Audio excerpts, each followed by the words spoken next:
All right. Hopefully we all got through Monday okay. Um yeah, it was my first day at my new job. So happy to be through with it. But yeah, hopefully you guys had a good day too.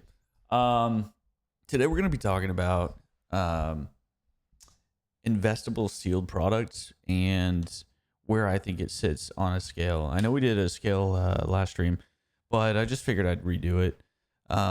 Just cuz there's a lot of good points to have, and I was talking to a buddy of mine. And we're talking about what's going to be investable in the future, and figured this would be a good video.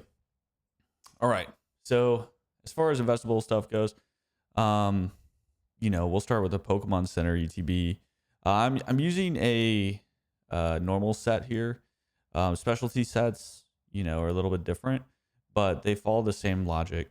If they don't have, booster boxes and whatnot. But we'll start with a Pokemon Center ETB. This is a S tier investment. You can pick them up for $60, and then they quit printing them. So sometimes they will have like another you know day of release that you can pick them up. Maybe release day, maybe a few days later, like we saw with Prismatic.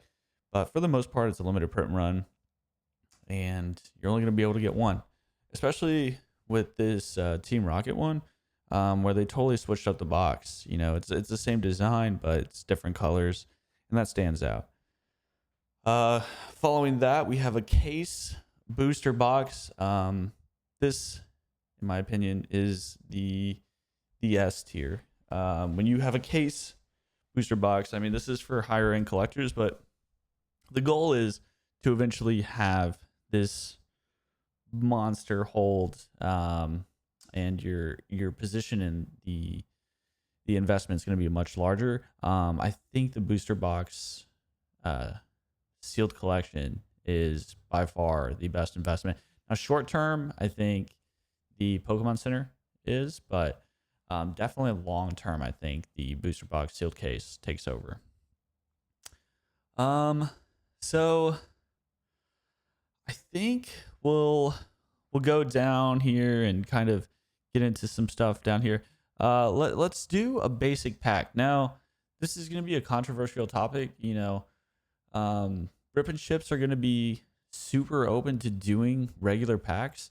I'm just at the point where I just don't trust open packs. Freestanding packs, and it's not the case that any pack you buy is going to be tampered with, but just the fact that it could be, definitely do your research and know where you're getting your products from. That's super important, because I do see a lot of people get screwed over, and I just feel like loose packs are just not where you really want to be putting your investment. I know it's easier to store, but I think just long term holding is just really not worth it. And I think you can do a lot better in a lot of different areas. Um, so right above that, would be a blister. I think a blister is obviously better, but in terms of investing, it's one pack. Um, yeah, I think it sits in a tier above, but not far. And it's just because it's one pack, right? Like the price is definitely going to go up, and people feel more secure, but it's not a crazy layer of security. And I definitely think it's a C tier investment, but it can have you know good gains and stuff. Same as this, a sealed bit booster with the, well, what, I might put this one at a B. Um, no, I think C. I think it even falls below the blister because I don't think a lot of times people are going to be hunting down that promo, um, and the fee that comes with it. I think the blister will actually sell better than the one with the promo in it. But yeah. All right. I think the booster box is still your most liquid form. Um, God, this is a tough one. I think this is the toughest part of figuring out where liquidity. I think the case is the most appealing, but you're going to pay a premium for it. Um, but that means you're going to have an investment premium. So I think liquidity, since we're doing investment purely, since we're purely doing investment, I'm going to leave the case above. Okay. And then I'll leave.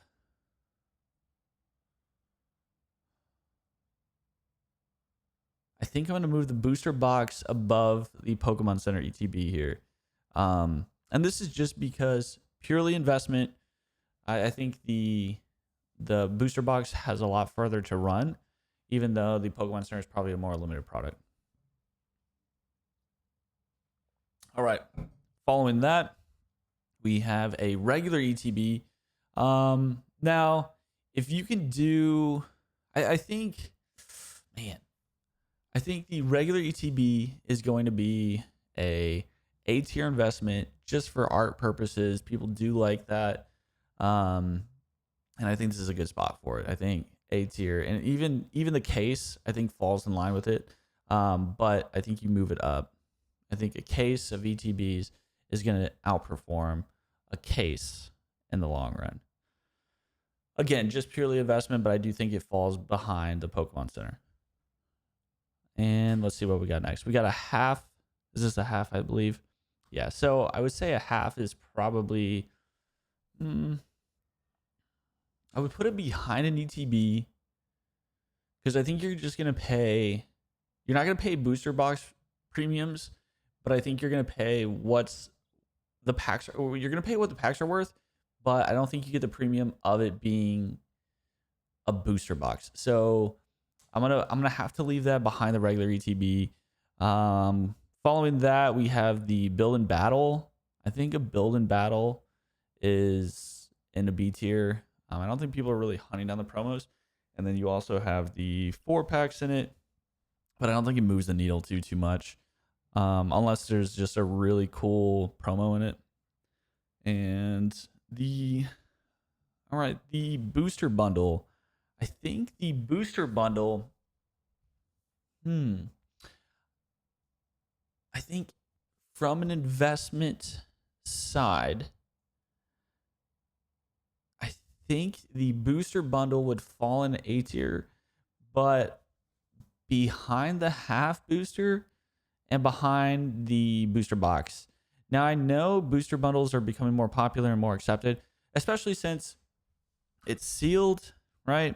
And then, so you don't have to battle the thought of everything being resealed and with like loose packs. And it also has a display, so that's really nice too.